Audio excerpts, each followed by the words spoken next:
also as an admin pada SPM subjek apa Saya admin untuk subjek sejarah dan juga bahasa Jepun.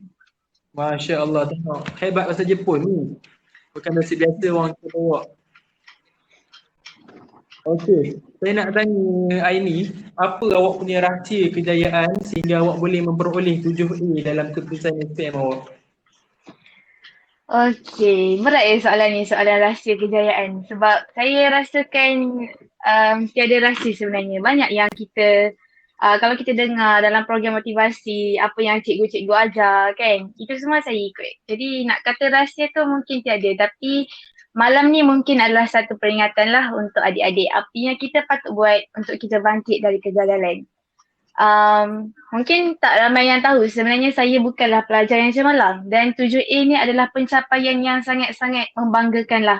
Walaupun 7A ni sebenarnya biasa saja dalam kalangan pelajar di sekolah saya sebenarnya.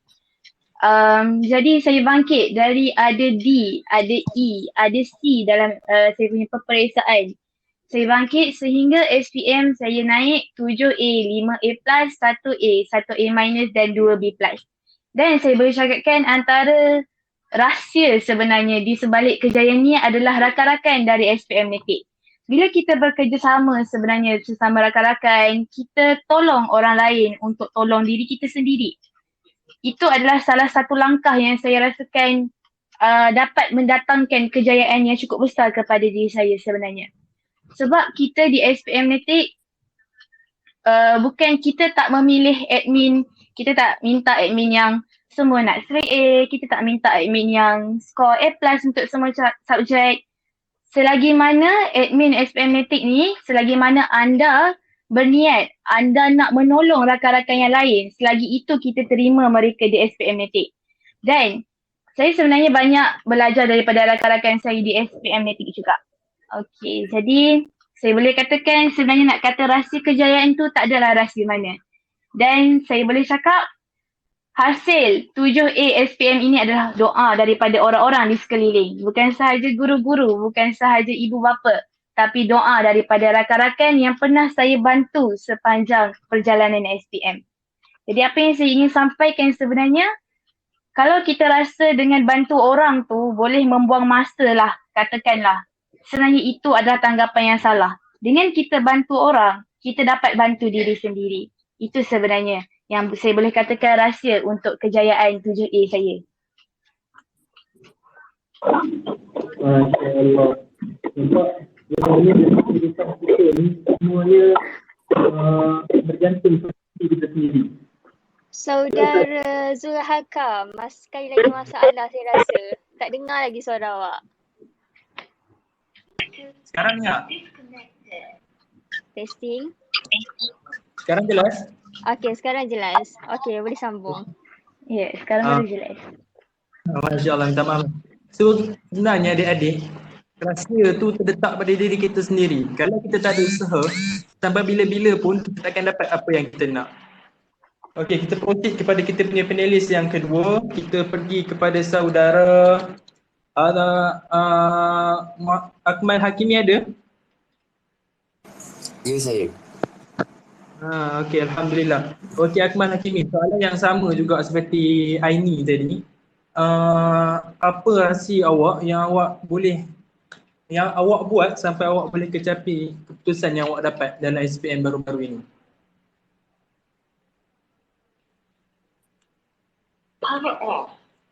Okey. Bismillahirrahmanirrahim. Assalamualaikum warahmatullahi wabarakatuh. Boleh dengar suara saya? Alhamdulillah, jelas. Okey. Pertama sekali, Zul, nama saya tak ada Muhammad. Oh, insya-Allah, minta maaf. Nama saya Ahmad. Okey. So, rasanya taklah rasa sangat, tapi rasanya semua orang mesti tahu apa antara benda yang kita kena buat untuk berjaya ni mestilah hard work, fokus and semuanya kan. Tapi pada saya, macam yang saudari Aini cakap tadi, antara rasa yang saya amalkan ialah kawan-kawan saya. Sebab kalau saya tak ada kawan-kawan saya untuk belajar and tahu banyak benda, saya mungkin takkan dapat improve saya punya markah untuk dapatkan grade yang cemerlang macam ni. Sebab sebab dulu pun saya bukanlah pelajar yang cemerlang mana pun. Ada jugalah, ada yang gagal, ada yang tak mencapai target. Tapi saya banyak belajar dan mengajar. Kalau nak belajar tu, kita belajarlah dari yang antara pelajar-pelajar yang top, pelajar-pelajar yang lebih memahami subjek tu. Dan juga pada masa yang sama, kita mengajar untuk kuatkan balik kefahaman kita pada subjek-subjek tu. Contohnya macam AdMed lah kan. Kalau macam AdMed ni, saya pun agak kurang lah sikit sebenarnya. Tapi antara alternatif saya untuk master dalam AdMed tu ialah dengan saya belajar dari orang lain dan pada masa yang sama saya mengajar juga orang lain. Sebab itu antara alternatif saya untuk fahamkan balik dalam AdMed tu. Dan selain tu juga, di samping kita mengajar kawan-kawan ni, saya nak cerita jugalah, tak salah kan saya berkongsi sikit. Okey. Sila. Mic untuk awak. Kebanyakan orang dia akan tanya kat orang yang berjaya ni, apa motivasi kita untuk belajar kan. Tapi pada saya, dalam ramai-ramai orang yang tanya tentang motivasi, sedikit orang yang bertanyakan tentang disiplin. Sebab apa? Motivasi ni pada saya hanyalah sebagai satu booster yang mana dia short term je untuk boostkan kita untuk belajar. Sebab kadang kalau kita ada certain day, kadang kita ada mood nak belajar, ada masa kita tak ada mood pun nak belajar. Tapi kalau kita disiplinkan diri kita, macam kita disiplin untuk bangun pukul 4 pagi study kan, even though tak lama, dalam setengah jam je, tapi kalau kita amalkan benda tu setiap masa, benda tu lama-lama akan jadi habit pada diri kita tau. And habit tu jugalah yang akan membantu kita balik. Sebab sebelum ni pun saya tak pernah juga tahu nak buat benda macam ni. Macam stay up sampai pukul 4 pagi, bangun awal apa semua kan. Tapi bila benda tu saya amalkan selalu, dah jadi macam habit, lama-lama benda tu jadi macam biasa. Macam nak stay up sampai 2-3 pagi ke bangun awal ke. Tapi bila kita dah amalkan benda tu jadi macam biasa. And saya nak kongsi juga pada adik-adik semua lah kan. Kalau kita nak dapatkan result yang luar biasa, usaha kita pun kena juga luar biasa. Sebab kalau macam mana kita sebelum ni kita biasa tidur pukul 10 kan, cuba kita buat something yang extraordinary pada diri kita. Macam cuba kita extendkan masa, lebihkan kerja, kurangkan rehat. Sebab yang kita nak dapat ni bukan satu benda yang biasa. Pada saya, straight A tu bukanlah benda yang biasa-biasa. Sebab bukan semua orang boleh dapat. And result yang seluar biasa macam tu mestilah didatangkan dengan usaha yang sangat luar biasa. Sebab hard work pay off. And kita akan dapat dengan apa yang kita buat. Kita tak akan dapat apa yang kita nak. Jadi pada saya, dalam masa kita hard work, kita kena juga amalkan konsep smart work. Sebab kalau kita hard work sekalipun, tapi kalau kita cross the limit pun, kita akan collapse juga. Jadi pada masa yang sama, kita kena smart work. Pada saya, antara smart work yang saya amalkan macam kita buat jadual belajar, kita ada sedikit masa antara gap untuk cikgu datang tu, kita study lah sikit. Sebab masa tu bermanfaat. Jadikan setiap masa yang kita ada, even single second tu sangat bermanfaat pada kita. Sebab benda tu lah yang akan menyumbangkan balik pada kita. Jadi sekian saja dari saya. Sekian, terima kasih. Sama-sama saudara Akmal. Okay, last one kita pergi dekat saudari Ilaina Nurain binti Arnas Yusri. Ada kat sini ke? Ada. Okay, Masya Allah.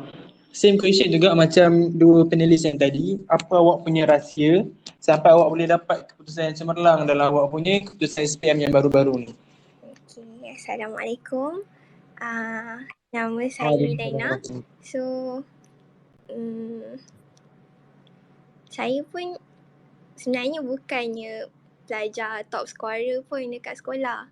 Saya selalu near miss. Masa Form 4 pun saya selalu dapat C untuk subjek fizik sebab saya selalu skip kelas. Tapi bila result saya jatuh tu, benda tu buat saya rasa nak fix balik, nak improve balik. So, masa Form 5, saya tekad lah nak ambil tuition. And masa tu, nervous. Okay, lepas tu masa tu saya start minat fizik. Tapi apa? Sorry. Okay. Tak apa, slow-slow je, tarik nafas. Lepak-lepak je kita cakap malam ni. Jangan nervous. Tak apa. Kita Kita relax relax je malam ni. Relax. Terima kasih semua kawan-kawan awak.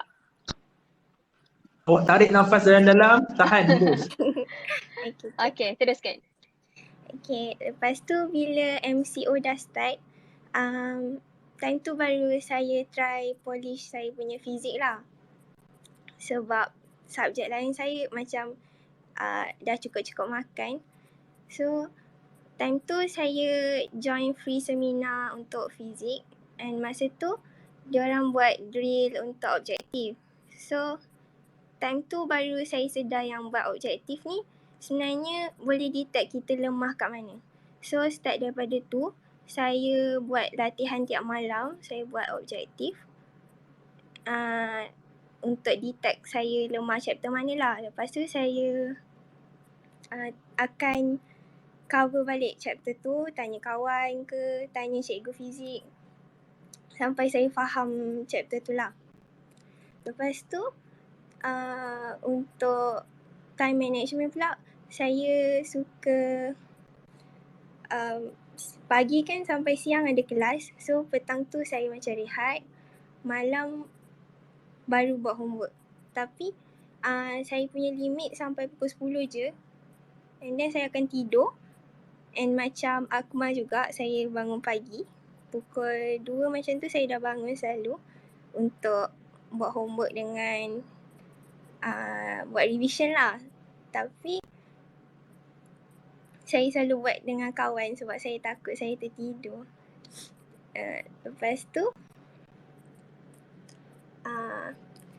benda ni efektif sebenarnya sebab ada research cakap yang tidur antara pukul 9 sampai 12 ni ialah deep sleep phase.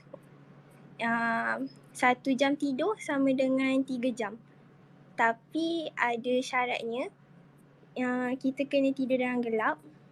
Lepas tu kita kena tenang. So kita akan rasa bila bangun nak study tu akan jadi fresh lah. And then kalau tak faham certain soalan, saya selalu akan terus tanya cikgu dan kawan-kawan. Kawan-kawan SPM saya juga. Tu je lah. Yang penting jangan simpan lah kalau tak faham something tu. Okay, tu je. Okay, itu saja Terima kasih. Masya Allah. Kalau ada adik tengok kan dekat sini awak ni daripada Abang Akmal, Kak Aini, Kak Elaina ni, mostly apa yang orang akan buat adalah bertanya, kalau tak faham tanya, bangun awal pagi. Sebab kalau daripada sudut Islam sekalipun, bangun pagi ni bila kita buat sesuatu di awal pagi ni lebih mudah untuk masuk. Awak senang faham, apa yang awak belajar tu cepat. Kalau awak nak menghafal time-time macam tu, sebelum subuh tu antara waktu yang terbaik lah. Dan jangan lupa dalam waktu yang macam tu, cuba selitkan tahajud kalau mampu. Okay, next kita pergi dekat Saudara Ilham. Ada kat sini ke? Ya, saya ada kat sini. Okay, Saudara Ilham. Kita pun tahu kan dalam situasi pandemik ni, ada masa kita tak boleh pergi sekolah, kena belajar online, banyak cabaran dalam PPR. Contoh macam akak kita sebut tadi, ada masa mak minta tolong pergi beli kicap lah, pergi beli ni lah. Tiba-tiba adik kacau, kucing naik kat laptop, ayam kokok. Okay, so macam mana awak bahagikan masa dan macam mana awak handle situation yang macam tu? Okey, terima kasih Saudara Hamka. Sebenarnya terutamanya masa MCO ni lah. MCO ni memang saya faham semua orang susah nak belajar. So, bukan tak ada motivasi je. Banyak distraction juga untuk belajar. Tapi kalau saya nak bagi macam nasihat, sebenarnya kita ni semua berbeza caranya. Kita tak tahu. Okey, mungkin bagi cara saya, berkesan, tapi mungkin bagi korang pula tak berapa berkesan. Jadi caranya kita untuk tahu apa yang berkesan untuk kita ialah untuk try lah banyak-banyak. Mungkin kita try dulu bangun awal pagi. Okay, kalau macam susah nak bangun awal pagi, macam kita tak apa, kita try cara lain pula. Itu maksud saya. Tapi kalau nak tanyakan kepada saya, masa MCO ni, memang masa start MCO tu saya tak ada motivasi langsung. Saya tak ada keinginan pun nak belajar masa tu. Sebab rasa okay, cuti lama kan, 3 bulan macam tu. Okay, relax lah dulu. Ya apa nak rush-rush, SPM lama lagi masa tu. So awalnya memang tak ada inisiatif untuk bekerja. Tapi lepas saya ingat balik apa yang saya nak kecapi, apa impian saya, saya macam okay, termotivasi kena untuk belajar. Dan nak cakap bahagikan masa, memang kat rumah ni kita kena cari kawasan yang peaceful, jangan macam, dan juga cari masa yang sesuai lah untuk kita belajar. Sebab kalau kita belajar dalam suasana yang kecoh, suasana yang macam tak selesa kan, panas dekat bilik tu, jadi kita akan macam associate pembelajaran ni tak best kan, sebab masa kita belajar je ada orang bising, masa kita belajar je panas, tak selesa. So kita akan rasa belajar ni macam menyusahkan dan juga bosan. Padahal belajar ni kalau kita buat dalam suasana yang sangat ceria, suasana yang sangat selesa, kita akan dapat kenikmatannya. So saya punya nasihat untuk cari masa yang betul dan juga cari kawasan yang betul. Jangan pushkan diri kita untuk belajar. Masa tu kena belajar juga. Mungkin macam sekarang ni, okay, kita tunggu semua orang tidur. Macam ramai cakap kan, okay, try bangun awal sebab masa tu pukul 3 ke ramai tidur lagi kan masa tu. So kita bangun awal, kita ada rasa macam tenang untuk belajar. Jadi kita akan suka untuk belajar. Itu saya. Yeah. Okey. Hebat juga kita punya saudara Ilham ni, dia punya tips pun amat berguna lah. Sebab kalau memang kita tahu situasi dalam belajar online ni banyak masalah dia. Kadang-kadang mak kacau, adik kacau. So macam mana yang Abang Ilham dah bagi tadi, adik-adik boleh cuba, boleh terapkan, boleh try, insyaAllah tips tu berguna. Dan kalau mak ayah tu tetap ganggu awak, cakap dah awak tengah belajar, selotok, jangan tengking dia pula, tak pasal-pasal terus jadi dahaka, apa ilmu tak dapat. Okay, next kita pergi dekat Fairuzatul. Hello. Hello Fairuzatul. Assalamualaikum. Waalaikumsalam. Okay Fairuzatul, sama juga saudara macam saudara Ilham tadi, apa awak punya tips ataupun macam mana cara awak handle situasi dalam belajar secara online ni? Okay, Bismillahirrahmanirrahim. First of all, thank you for having me tonight. Lepas tu, cakap pasal tips ni, banyak tahu. Lepas tu, tips saya ni tak tahulah kalau semua orang boleh guna sebab different people have different ways to study. So, firstly, saya suka study ikut mood. Like, kita tidak boleh paksa diri kita untuk study at one time. Kalau tu untuk saya lah, tiada untuk orang lain. Tapi kalau saya suka study bila saya ada mood. Macam hari ni, okay, I'm energetic to study BI, study maths macam tu. Lepas tu, waktu study tu, kena macam bagi fully lah macam, sebab kalau kita ikut mood, mesti ramai yang mood dia untuk study tu bukan selalu datang. Macam jarang datang. So bila satu kali mood study datang tu, study sehabis baik macam tu. Lepas tu lagi kalau saya suka study waktu-waktu pagi, macam bangun awal pukul 4 macam tu, sebelum subuh lagi sudah bangun. Lepas tu mandi supaya segar, tu memang perlulah.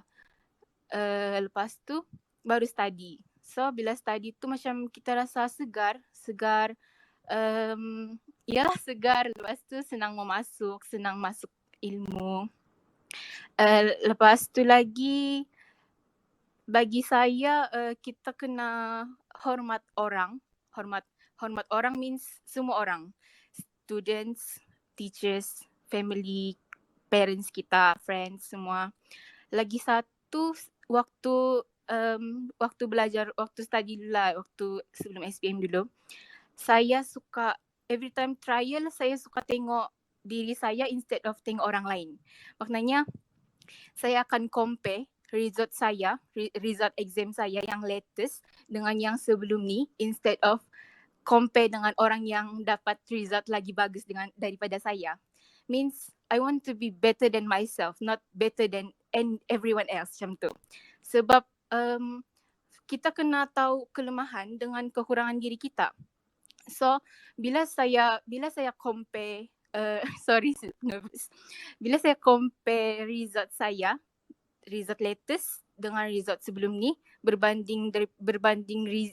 compare result saya dengan orang lain, saya lagi boleh macam, oh, saya detect lemah saya di sini, lemah saya bahagian maths, lemah saya bahagian account, bukan bahasa macam tu. So saya boleh macam, okay, kita bagi lebih fokus dengan subjek-subjek ni.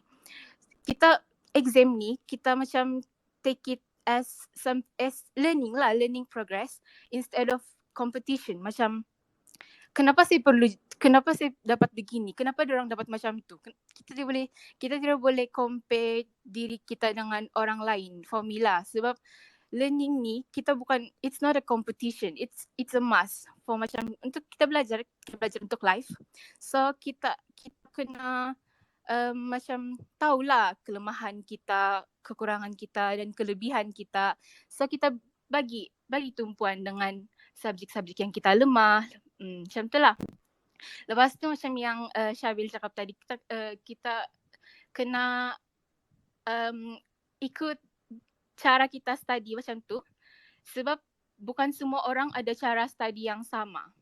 Sama juga macam yang panel-panel kita cakap sebelum ni, diorang cakap bila ada soalan je, bila ada macam question je, terus tanya. Jangan malu. Jangan malu untuk tanya dengan cikgu. Jangan malu untuk raise your hands up in the class and ask macam tu. Sebab macam pepatah Melayu kan cakap malu bertanya sesat jalan macam tu. Lepas tu lagi memang SPM Natic Friends lah. Waktu online learning ni memang SPM Natic Friends lah banyak tolong. Lagi-lagi dengan notes yang kena bagi semua tu. Saya rasa kelebihan orang-orang yang ada effort ni, diorang lebih macam tengoklah kita punya panel hari ni kan, semua diorang punya result semua bagus. Semua bagus dan diorang macam boleh bercakap dengan sini, bagi talk dengan orang lain. Sebab diorang ni sebelum SPM ada effort untuk belajar macam tu. So kalau kita mau jadi berjaya dalam studies kita kena ada effort lah. Lepas tu lagi senyap, itulah kalau cakap pasal tips tu, itulah. Lepas tu kalau saya mau bagi nasihat macam tu, nasihat untuk orang yang ambil SPM tahun ni, sebab diorang punya batch ni susah. Saya pun perasan, saya ada adik ambil SPM tahun ni, so saya tengoklah diorang start dari form 4 lagi sudah online learning. Means kadang adik saya sendiri pun ada yang macam susah tahu pasal format macam tu, pening pasal format.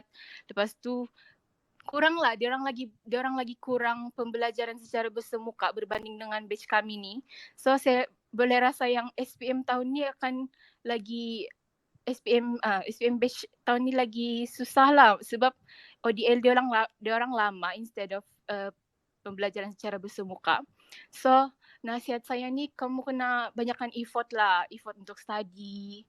Lepas tu slow talk dengan family bagi tahu diorang yang kamu ni tengah study macam tu. So tiadalah diorang ganggu kan. Lepas tu try untuk stay away daripada benda-benda yang boleh buat kita ni lalai. Macam game macam tu. Stop sekejap. Sebab saya tahu juga main game tu best kan. Dia boleh release tension. Mungkin some people boleh lah. Tapi untuk orang yang macam rasa distraction main game tu terlalu kuat begitu, so better tinggalkan dulu. Kita kena tahan dulu macam tu. Gitulah. So saya rasa itu je. Okey, Masya Allah. Kita punya Akak Fairuzatul ni pun hebat juga orang ni, tips dia berguna. Tapi saya tertarik tadi dengan apa yang akak awak ni cakap tadi, dua perkara. Yang pertama tadi, hormat orang lain. So apa yang penting adik-adik, awak kena hormat awak punya cikgu. Kita tengok banyak kes kan, ada dekat IG, Twitter selalunya. Dia tengok orang saja-saja tak nak masuk kelas, walhal dia ada kemampuan, dia ada line yang cukup tapi dia sengaja tak nak masuk. Awak putuskan hati cikgu awak percaya dekat saya. Mungkin hari ini awak akan dapat ilmu untuk awak berjaya. Tapi ilmu tu tak ada barakah dan awak berada dalam istidraj Allah. Awak buatlah macam mana pun, awak bahagia. Tapi satu masa nanti awak pasti akan sakit, awak akan terduduk nanti. Yang kedua, cara Akak Fairuzatul kita ni lah. Saya tertarik dengan cara dia tu. Kita kena bangun pagi segar tu yang penting. Sebab kebanyakannya sanggup masuk kelas dalam keadaan yang tak mandi, dalam keadaan mengantuk. Masuk kelas tapi tidur. Keberkatan ilmu tu awak tak dapat sebab tu awak tak berjaya. Tu saya tertarik dengan dia punya style ni. Okay, next. Kita kembali balik dekat kita punya Akak Aini tadi. Awak masih ada dengan kita orang ke? Ya saya masih ada di sini. Okay, bagus Aini. Okay, Aini. Siapa yang bagi awak dorongan dalam nak hadap kita punya situasi sekarang ni dengan stresnya, susahnya nak belajar. So siapa yang bagi awak dorongan? Dan next, daripada result awak tu, apa cita-cita awak nak jadi nanti dan kenapa awak nak jadi tu? Jelas soalan saya? Jelas. Okey. Jadi siapa yang bagi dorongan dorongan ni sebenarnya dia datang dari banyak pihak lah. Yang saya boleh cakap dorongan yang terbesar saya pernah dapat ialah daripada ibu dan ayah saya sebenarnya. Ibu dan ayah saya ialah idola saya. Okey. Mak saya pernah cakap yang kita walaupun susah macam mana pun kita tetap kena hadap. Dan walaupun susah macam mana kita tetap kena bangkit. Masalah yang kita hadap, kita je yang boleh selesaikan. Okey, orang lain boleh bagi dorongan, orang lain boleh tolong bagi motivasi. Kita boleh minta pertolongan orang lain. Tapi kalau kita tak nak tolong diri kita sendiri, macam mana kita nak berjaya? Okey, saya sebenarnya dengan ibu bapa saya tak banyak pun cakap, saya tak banyak luahkan masalah sebab saya rasa saya seorang anak yang kuat. Okey, saya seorang anak yang kuat. Ada adik-beradik saya yang lain yang masih lagi perlukan pertolongan ibu dan ayah yang sebab saya anak bongsu. Okey, macam jalan tu sudah ditunjukkan. Kalau anak sulung kan nak pergi U tak tahu nak rujuk siapa, bila nak masuk sekolah menengah tak tahu nak macam mana nak bergaul dengan rakan-rakan. Okey, macam dan abang kakak saya pun diorang lahir rapat-rapat, jadi macam masalah kewangan pun ada. Jadi bila saya sebagai yang bongsu, banyak yang pertolongan datang daripada abang dan kakak saya dan juga ibu ayah saya sebenarnya. Jadi macam tak, bagi mereka mungkin saya tak ada alasan untuk saya berputus asa. Okey, tapi saya tak sanggah yang memang kita dalam keadaan pandemik ni banyak kali juga saya breakdown sebenarnya dalam menghadapi SPM. Dan dorongan tu bukan saja dari ibu bapa. Saya tinggal di asrama. Okey, bila tinggal di asrama kita tahu ibu bapa kita duduk jauh. Waktu pandemik COVID-19, ibu dan ayah tak boleh datang ke sekolah. 3 bulan tak jumpa mak dan ayah. Dan waktu tu kami ada macam krisis sikit, jadi telefon pun diambil dan nak video call tu susah lah. Dengan jadual yang pack, nak call pakai public phone pun susah. Okay. Jadi saya banyak bergantung dengan rakan-rakan. Rakan-rakan sebenarnya yang banyak tolong. Okay, selain daripada rakan-rakan di SPNetik, kalau ada dekat sini lah, tadi saya nampak ada join kita punya space malam ni. Dia namanya Irfan Daniel. Dia yang banyak tolong saya sebenarnya sepanjang saya SPM. Banyak yang saya hadap sepanjang SPM, rasa breakdown, rasa tak boleh nak buat, rasa nak berputus asa. Tapi apa yang Irfan Daniel datang, dia buat dalam hidup saya, dia banyak tolong saya untuk atasi rasa anxiety, rasa gelisah, rasa tak boleh nak buat, rasa demotivated. Dia banyak tolong saya dengan cara dia bawa waktu jumpa dengan kaunselor, dia tolong saya untuk ceritakan masalah. Okay, Jadi saya sebenarnya banyak bergantung kepada rakan-rakan. Bukan sahaja rakan-rakan di sekolah lah. Rakan-rakan eksperiencing pun saya banyak bergantung kepada mereka. Macam Elaina. Kak Elaina kita ni, dulu saya juga study dengan Elaina juga malam-malam. Elaina akan call, saya akan tidur dulu. Kemudian bila Elaina bangun, dia akan call saya pukul 2-3 pagi, kita orang akan study sekali. Okay. Pada saya, Farizatun pun tolong saya juga.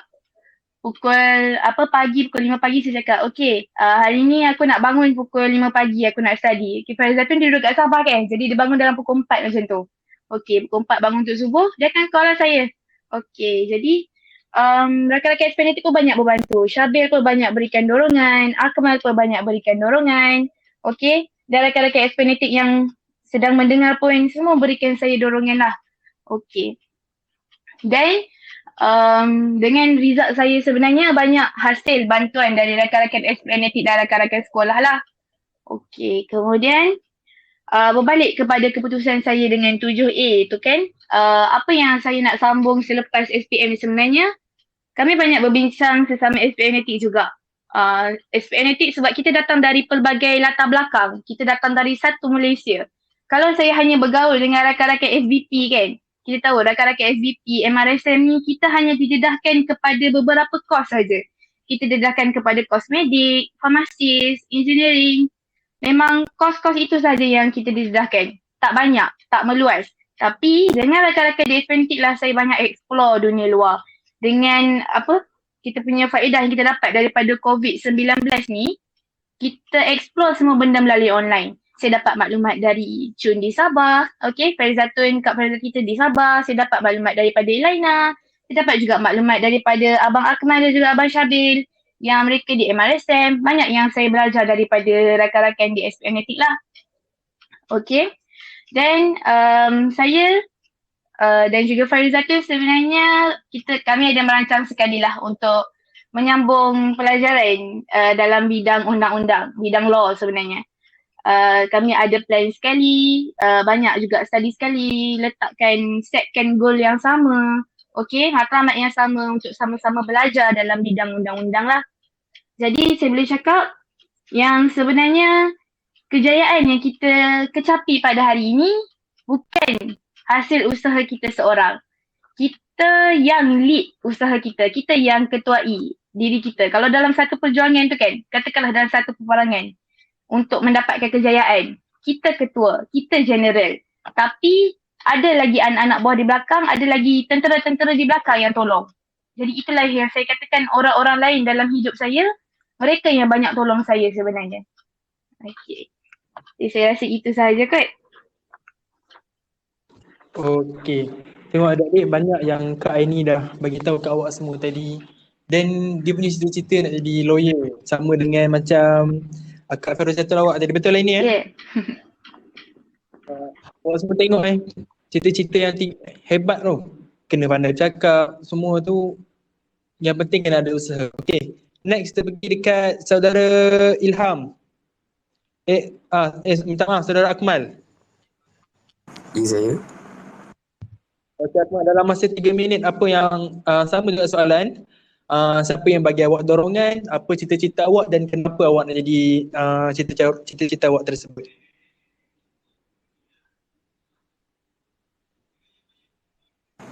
Okay. Assalamualaikum warahmatullahi wabarakatuh. Okay, first kali dorongan saya pertama sekali macam kita tahu dorongan yang terbesar saya lah ibu bapa saya sendiri. Sebab ibu bapa saya ni dia orang banyak ceritakan apa yang dia orang buat dulu, macam mana dia orang berjaya apa semua. So dari situ saya jadi macam termotivated untuk buat macam mana yang dia orang buat. And kalau boleh saya nak usaha lebih lagi sebab result yang ibu bapa saya dapat sebelum ni pun tak adalah biasa sangat, cemerlang je. Tapi pada saya cuba nak beat result dia orang untuk jadi lebih cemerlang. Jadi itu salah satu yang mendorong saya untuk jadi lebih berjaya. And selain tu juga antara dorongan yang paling besar pada saya juga adalah sebab saya ni anak sulung and saya pemimpin pada adik-adik saya yang lain. Jadi pada saya kenalah sebagai jadi contoh yang terbaik untuk diorang. Jadi saya kena push strive harder lebih lagi supaya diorang dapat ikut jejak Sebab saya tak expect untuk diorang nak jadi engineer atau doktor, tapi yang paling penting semoga diorang berjaya jugalah dalam pelajaran. And cita-cita saya juga ialah saya pun nak jadi seorang engineer, and dalam pada masa yang sama untuk jadi seorang yang berguna dalam masyarakat. Jadi pada saya, itu hanyalah cita-cita saya tapi bukan impian saya. Impian yang saya paling nak ialah untuk menjadi orang yang berguna dalam masyarakat. Mungkin jadi engineer tu ialah a part of it kan. Tapi selain pada jadi engineer, jadi jugalah pada orang yang sharekan ilmu, guna pada orang ramai, dapat bantu orang ramai. Jadi itulah antara impian yang saya nak capai dalam hidup saya. Jadi itu saja dari saya. Sekian, terima kasih. Masya Allah, tengok kita punya Abang Akmal pun cita-cita dia pun hebat, engineer. So, okay, adik-adik, sekarang kita pergi dekat Kak Elaina kita pergi kepada soalan seterusnya. Okay, Elaina. Ya, saya. Okay, apa cara awak, cara yang efektif dan kata orang rahsia lah, cara awak untuk skor dalam subjek yang awak ambil? Okay. Cara yang efektif, macam saya cakap tadi, saya suka buat latihan ulang-ulang sampai saya nampak saya punya improvement tu. Macam saya buat objektif, saya target hari ni saya nak lebih 40 markah. So bila saya dapat tu rasa ada improvement lah. Macam untuk exam pula, saya kalau nak last minute tu selalunya go through latihan yang dah pernah buat je lah. Sebab cikgu selalu bagi latihan untuk ACMAT semua tu kan. So macam try buat balik je lah.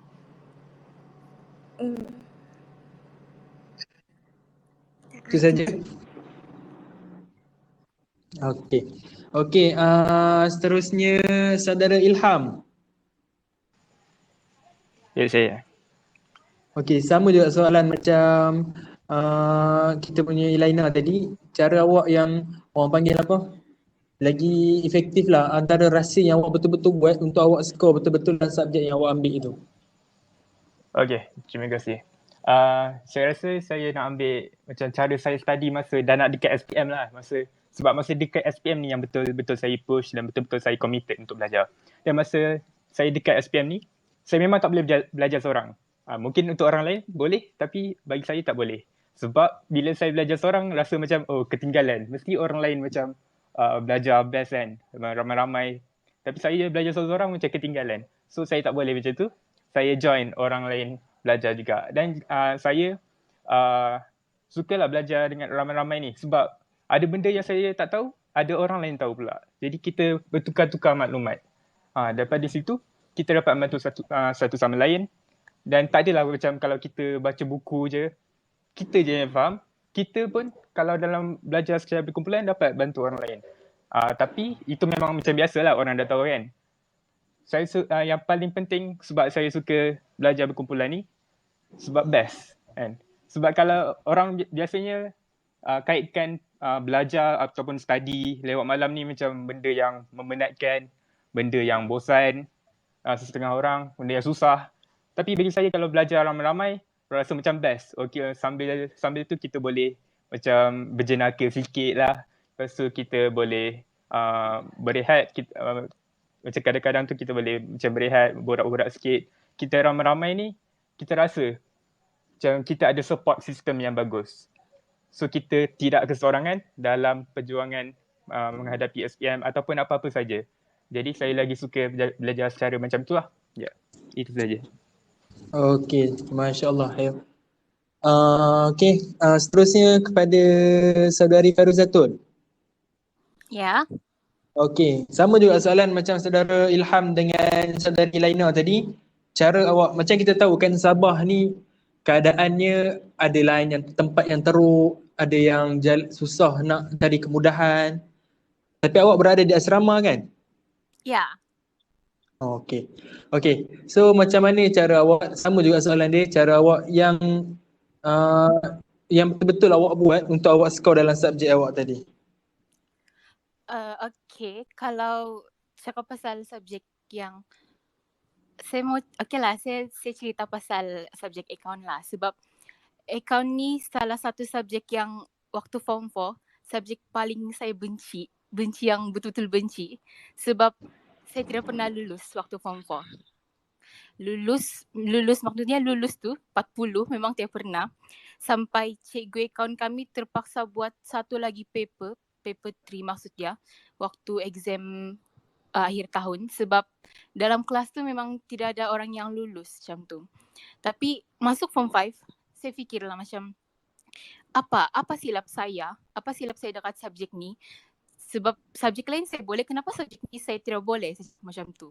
So saya pelan-pelan saya jadi orang yang rajin untuk tanya cikgu. Macam kalau waktu free macam tu, saya akan pergi bilik guru kadang-kadang, jumpa cikgu, saya dah mau tanya ni macam tu. Lepas tu kalau dia tidak suruh buat pembetulan exam, saya sendiri yang akan buat. Saya sendiri yang akan minta cikgu cakap dengan cikgu, cikgu saya mau skema jawapan untuk yang ni macam tu, untuk soalan ni. So bila dapat skema jawapan tu, saya akan compare balik dengan jawapan saya macam tu.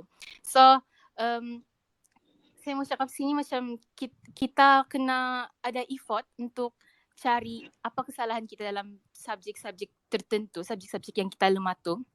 Sama macam yang saya buat tadi lah, macam kita pergi jumpa cikgu, tanya cikgu skema jawapan, minta jawapan, tanya kenapa kita salah dekat sana.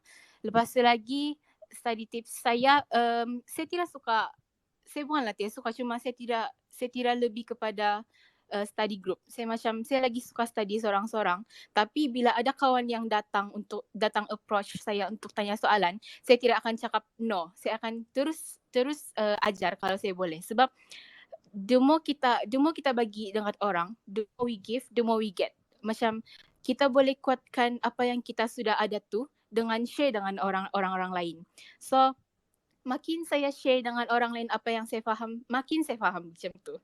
Oh gitulah. Lepas tu bukan je kita dapat makin faham, kita dapat tolong orang sekali untuk faham dengan kita. So it's like achievement lah bagi saya. Saya suka bila orang dapat tahu something dari saya, lepas tu orang lain akan ajar lagi tu benda dengan orang lain. Macam kalau dekat sini ada satu orang kawan saya ni, saya panggil dia Omel, Faizat Iqbal sini. Dia someone yang suka cheer saya, cheer up. Macam bila saya feeling down je, saya akan cakap dengan dia, Omel saya rasa down hari ni. So dia macam, okay hari ni kau mesti fikir positif macam tu. Dia akan tolong saya untuk fikir positif. So kita kena seek help from people. Terus dalam masa yang sama kita kena help juga orang lain. Kita seek help, kita help orang lain macam tu. So bagi saya itulah, kita kena ada cooperate dengan orang for some subject. Lepas tu dalam subjek akaun ni juga saya suka belajar dengan si Elaina ni, Kak Elaina ni. Waktu sebelum SPM hari tu, saya dengan Damia, dengan orang-orang yang ambil akaun semua tu, ada buat satu grup khas untuk kami study account. So bila ada masalah, ada soalan macam tu, terus bagi dengan dalam grup tu. So semua orang boleh bagi pendapat, boleh share pendapat. Kita bolehlah tengok mana pendapat yang patut kita ambil, yang bagus. So dari sana saya rasa boleh belajar macam mana untuk tu subjek tu. Rasanya itulah study tips saya. Kita kena seek help people. Kita kena kuatkan apa yang kita sudah belajar macam tu dengan tolong orang. Gitulah. Okay. So adik-adik, apa yang abang dapat tadi, so di antara main diorang punya style adalah macam Kak Elaina tadi, dia akan ulang-ulang buat, dia ada target dalam objektif yang dia patut buat. Dalam macam abang Ilham kita tadi, dia akan buat study group sebab dia tak nak belajar seorang-seorang, dia rasa ketinggalan. Macam Kak Farizatu kita pula, dia akan berinteraksi dengan guru agar dia dapat faham dengan lebih jelas. Okay, last question untuk semua panelis kita. Dalam masa yang singkat 2 minit seorang, kita mulakan dengan Aini. Lepas tu saudara Ilham, lepas tu Elaina, lepas tu Akmal, lepas tu Fairuzatul. Okey, apa nasihat awak semua buat adik-adik SPM kita pada tahun hadapan? Maksudnya SPM 2021. Tafadhal Aini. Okey, bismillahirrahmanirrahim. Nasihat saya ringkas saja kepada adik-adik.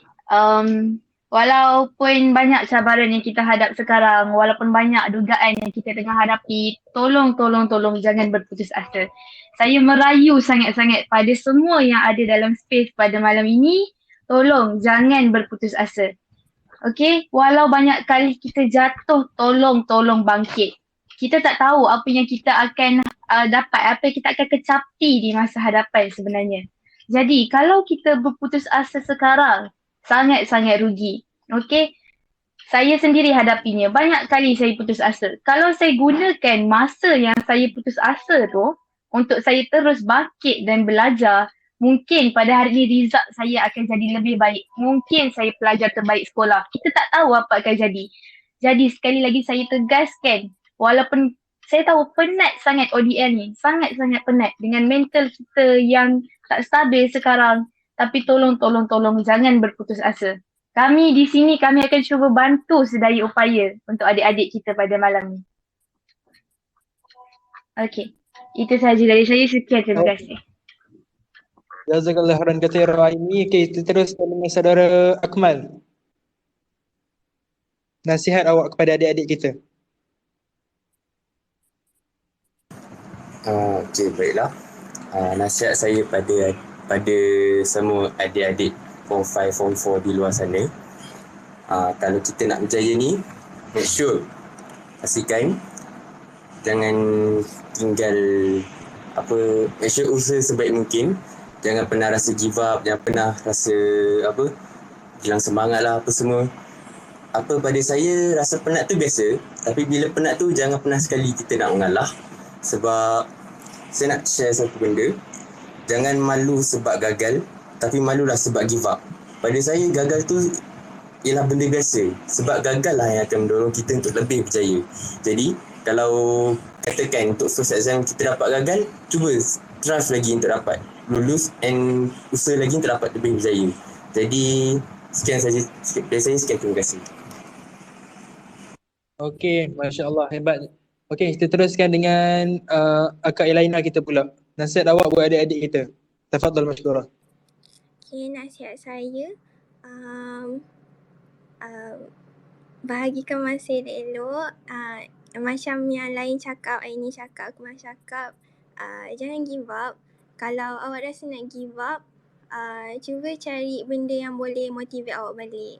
Macam cari kawan untuk dengar masalah awak ke, ataupun awak boleh je DM IG SPM Natik nak luahkan perasaan ke, nak minta tolong study ke, tak faham soalan, boleh je luahkan dekat SPM Natik. Lepas tu kalau nak study sama-sama pun boleh je study dekat Discord SPM Natik. Okay, itu je. Yang penting kalau macam aku cakap tadi, tak apa nak gagal. Bukan tak apa nak gagal, tak apa kita gagal sekarang. Yang penting kita usaha. At the end of the day, tak kisahlah kita dapat apa. Yang penting kita takkan rasa menyesal sebab kita dah keluarkan semua effort kita. Sebab rezeki tu semua kat tangan Allah. Kita cuma tawakal je and usaha secukup. Sehabis baik. Okay, itu je. Terima kasih. Sama-sama. Okey, seterusnya kepada saudara Ilham pula. Apa awak nasihat untuk adik-adik sekarang? Tafadhal masykurah. Baik, terima kasih sekali. Bagi saya pegang satu quote ni je. Quote ni memang menyebabkan saya daripada dapat gagal biologi kimia, sebab saya memang dulu tak suka biologi kimia ni. Sehinggalah saya dapat A+ dalam kedua-dua subjek untuk SPM. Sebab saya pegang quote ni saja. Make learning a passion instead of an obligation. Jadi kita tak boleh nampak belajar ni macam sesuatu yang kita kena paksa, tapi sesuatu yang kita cintakan, sesuatu yang kita suka. Sebab saya belajar biologi dengan chemistry ni dekat textbook memang nampak macam bosan je, tak nampak pun kepentingan dia. Tapi kalau kita belajar luar syllabus, tengok YouTube video, kita tengok movie apa semua kan, kita nampak sebenarnya subjek-subjek ni banyak kepentingan kepada dunia, kepada kita, dan juga sebenarnya best untuk belajar. So kita kena explore and kita kena sukakan apa yang kita buat dulu sebelum kita maksa diri kita. And I want to advise, kita perlu dulu dapatkan motivasi. Sebab kalau kita paksa diri kita tapi tak ada motivasi, tak ada gunanya. Sebab motivasi ni ibarat minyak, kan? Kalau roket nak pergi bulan, nak pergi angkasa ke, kalau tak ada minyak, dia akan jatuh juga. So kita kena ada motivasi tu, kita tak boleh push diri kita untuk lakukan sesuatu benda yang kita tak boleh. Itu saja. Masya Allah, tabarakallah alaika. Okey, seterusnya kepada Akak Farazatul kita pula. Apa nasihat awak kepada adik-adik kita tahun ni dan tingkatan 5 dan tingkatan 4 khususnya? Tafadhal mashkura. Okay, nasihat saya, kalau dia macam saya punya perspektif same like Syabila tadi, you gotta enjoy the learning process. Kita kena see that studying tu as something yang kita enjoy, bukan something yang bagi pressure macam tu. Lepas tu satu lagi quote yang saya pegang is if you're thinking about stopping something, think about why you started first. So before kita stop struggling in studies, fikir balik kenapa kita buat at first, kenapa kita buat benda tu dari awal, apa kita punya real tujuan sebenar. Proses learning ni banyak dan jauh lagi. Apa yang kita lalui sekarang ni is just sikit je dari apa yang kita akan lalui masa depan lagi. So kita kena enjoy the learning process. Kita kena itulah enjoy. Lepas tu nasihat saya lagi, dengar cakap cikgu, dengar cakap parents, hormat parents, jangan lupa minta doa dengan diorang, jangan sombong dengan Tuhan, benda tu perlu pegang lah, jangan sombong dengan Tuhan. Lepas tu lagi satu, kalau kita just berjaya sikit je, contohlah waktu trial macam tu, Tuhan sudah bagi kita bagus, macam result yang bagus macam tu. Jangan see that as something like, oh saya pandai sudah, saya boleh relax sudah, saya boleh chill sudah. Sebab saya pernah lalui benda tu, macam terlalu rasa macam oh saya ni cukup bagus sudah. At the end macam kecundang juga. So macam jangan sombong dengan Tuhan. Apa yang kita buat, kita dapat tu bersyukur macam tu. Lepas tu kita kena each day kita kena motivate lah diri kita. Macam kalau kita tidak mampu study, satu hari tu tidak mampu study,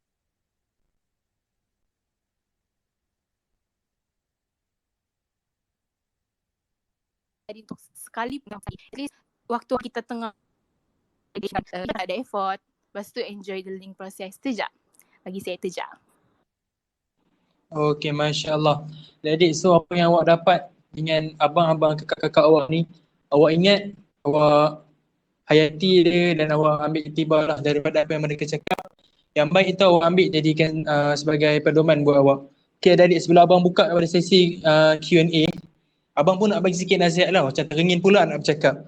Okey, nasihat abang, dalam belajar ni, kalau awak gagal, jangan pernah down. Yang penting awak jangan pernah down. Sebab apa yang kita faham, dalam bahasa Melayu cakap usaha, dalam bahasa Inggeris cakap effort. Dalam bahasa Arab sebut sa'yun, usaha ni. Sebab usaha, awak kena ada usaha untuk awak bangun balik daripada apa yang awak dah jatuh. Kalau awak tak nak bangun daripada kejatuhan awak tu, awak tak akan berjaya sampai bila-bila. Lepas tu dalam hidup ni, buang sifat dengki yang tak baik. Sebab ada satu peribahasa Arab sebut, al-hasudu ya la yasud. Kalau kita dengki, orang yang dengki itu dia tak akan jadi mulia. Dengki ataupun iri hati kepada perkara kebaikan tak apa. Tapi jangan dengki macam orang tu pandai, okey aku nak pastikan dia buat macam ni, jadi macam ni, aku doa dia jadi bahasa kasar dia bodoh, jangan.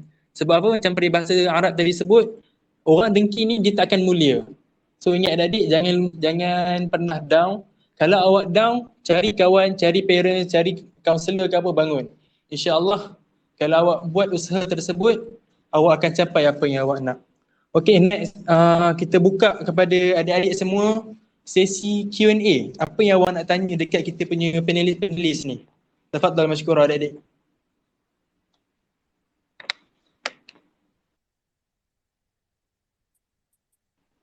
Siapa je awak request saya nak tanya apa?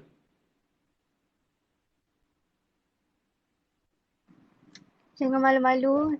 Sementara ada peluang boleh tanya kita punya panel-panel dan moderator kita kalau kata ada sebarang masalah ataupun nak minta nasihat. Boleh request terus. Kita buka dalam masa 5 minit. Kalau kata tak ada yang nak tanya, kita boleh penutup majlis insyaAllah.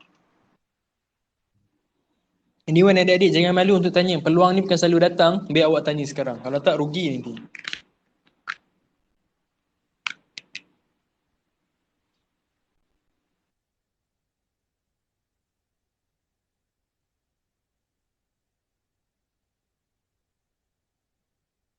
Kakak abang-abang, saya nak tanya, dia bukan SPM tapi disebabkan saya ni student juga macam abang-abang, akak-akak kan.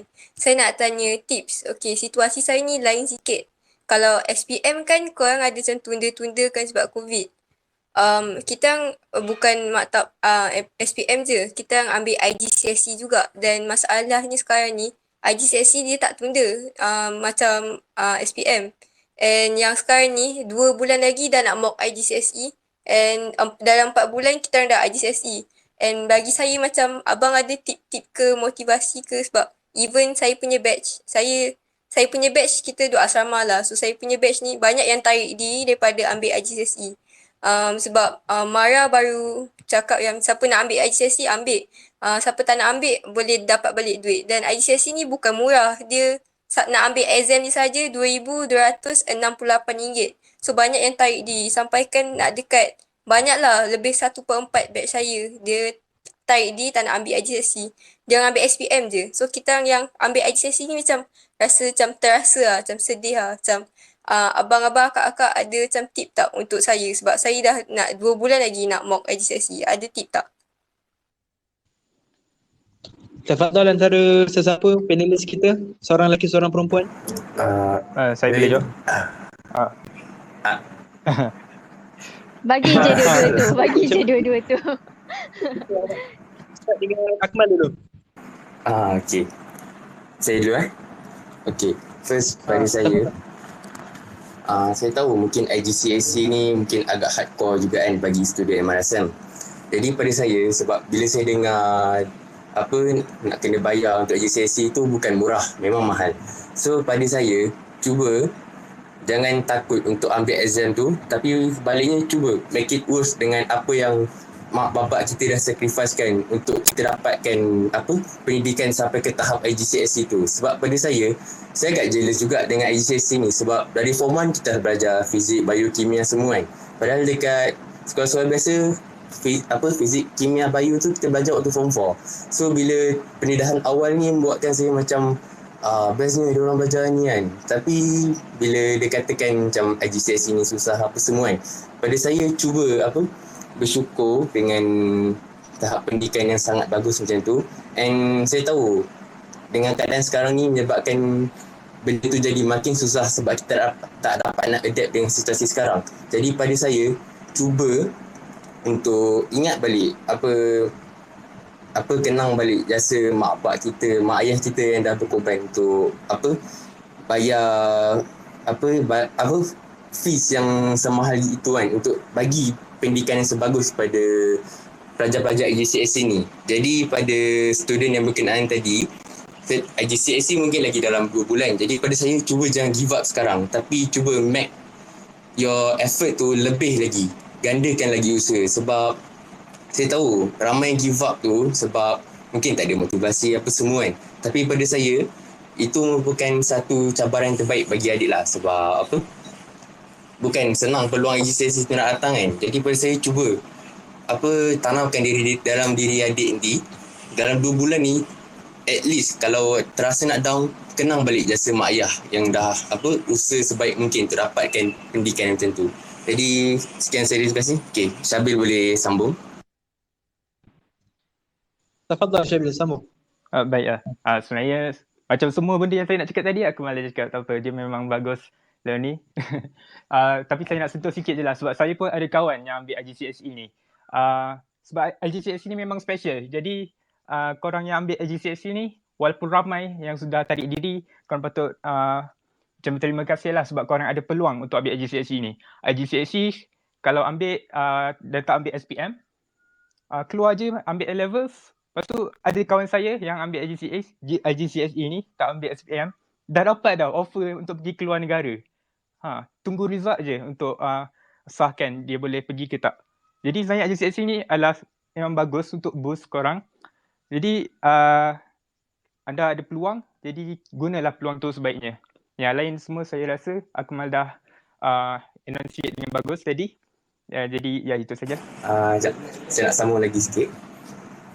Yang Okey, pada adik tafadhal. berkenaan tadi, bila mana ramai orang yang quit kan, tapi adik tak quit lagi, cuba rasakan yang diri adik ni sangat special. Sebab apa? Dalam ramai-ramai orang yang quit tu, cuba rasa bangga dengan diri sendiri sebab tak mengalah lagi. And adik masih lagi ada peluang untuk berjaya. Sebab probability dia bukan zero. Selagi mana adik ada peluang, cuba strive untuk berjaya. Okey, sekian, terima kasih. Okey, sama-sama. Okey, betul tu Dik. Awak kena banggalah sebab awak masih lagi di antara golongan yang ambil. Okey, saya buka kepada soalan yang terakhir. Last one question. Kepada panelis yang wanita pula. Adik-adik